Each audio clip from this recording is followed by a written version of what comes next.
L'assassinat des tulipes. Lequel de ces jours était-ce? Je ne sais plus. La première semaine, oui. La première semaine, certain. Mais lequel de tous ces jours successifs, lequel entre le 4e et le 7e, ça, je ne sais plus. Car on se souvient toujours du premier jour des événements importants, le choc de la nouvelle et puis le reste, ça se succède, ça s'embrouille dans le flux dont ne ressortent que des bribes éparses. J'ouvre la porte, j'entre, je vois les fleurs, toutes les fleurs entassées dans des caddies. Je constate l'étrangeté, je la photographie même, et puis je cours au vestiaire, je suis en retard, presque vide, je ressors, je timbre, je repasse devant les fleurs, je monte, j'arrive à l'entrée du magasin, et plus de fleurs. Absence de fleurs. Absence logique, évidemment, les fleurs sont en bas, mais c'est l'absence qui provoque le choc, la prise de conscience soudaine que quelque chose se passe, quelque chose de triste. Car si toutes les fleurs en bas provoquent un constat d'étrangeté, au moins l'endroit était fleuri. Manière humaine de prendre soin de l'alentour en bas avec les fleurs, c'était soudainement joli. En revanche, au contraire, à contrario, l'absence de fleurs en haut, l'absence de fleurs brise le cœur. J'ai compris alors, toutes les fleurs en bas étaient condamnées. On avait jugé les fleurs non nécessaires, mises au banc, elles avaient poussé pour rien, tué les fleurs. À l'entrée du magasin, à la place des fleurs, 2 désinfectants posés sur de petites tables et attachés, car les gens volent le désinfectant.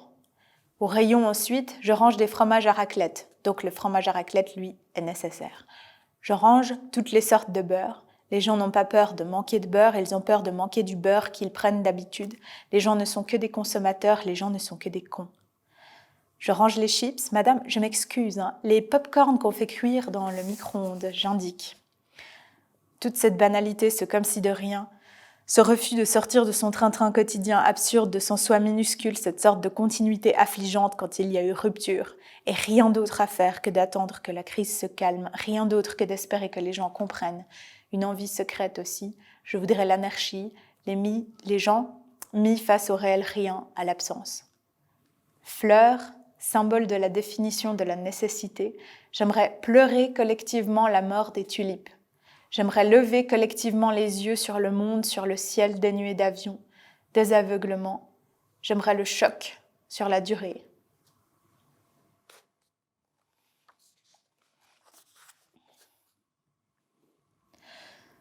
Ma peau. Ma peau fragilisée, à fleurs et les fleurs déjà mortes. Ma peau se meurt par endroits car ma peau agressée, violence. Violence contre ma peau désinfectée, propre, oui, impeccable mais rougie, rugueuse, triste ma peau. Touchée seulement par l'éthylique liquide ou par erreur quand on la frôle. Plus de caresses, plus de douceur volontaire, ma peau rêche, ma peau sèche, ma peau pleure. Le virus assassin assassine aussi ma peau et le contact, la moindre tactile esquisse, violence, rumeur, peur, alors quoi? Alors juste le son à ma peau, juste ma peau plus douce maintenant, mes douceurs sur ma peau s'il vous plaît, même une seconde, même une caresse, même un baisement, même une respiration, une simple proximité, une présence, un courant d'air tiède, brise légère, fin d'après-midi estivale, ma peau impertinente, rebelle, ma peau étouffée, ma peau confinée, protégée, oui, mais esselée, sincèrement malade presque, ma peau.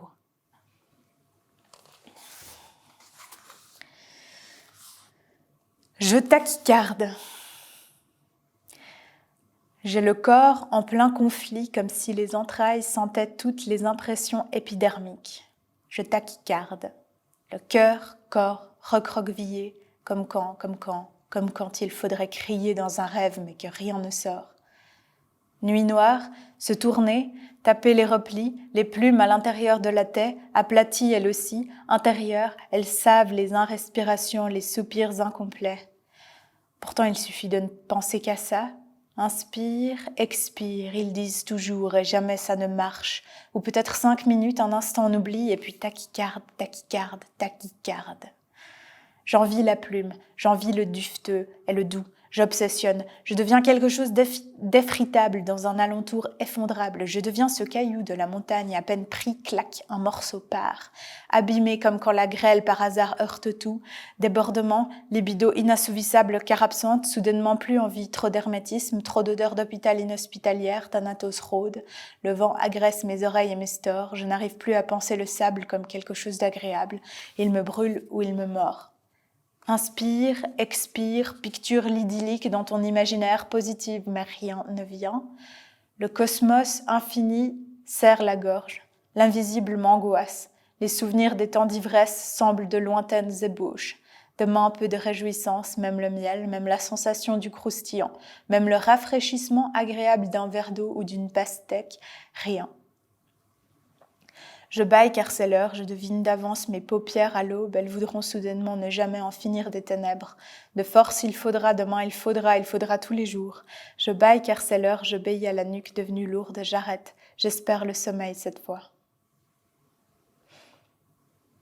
Bach en boucle. Frisson du violoncelle, baiser du confiné. Les cordes érotiques vibrent dans mes cordes propres, habitent l'ennui et finalement s'accordent.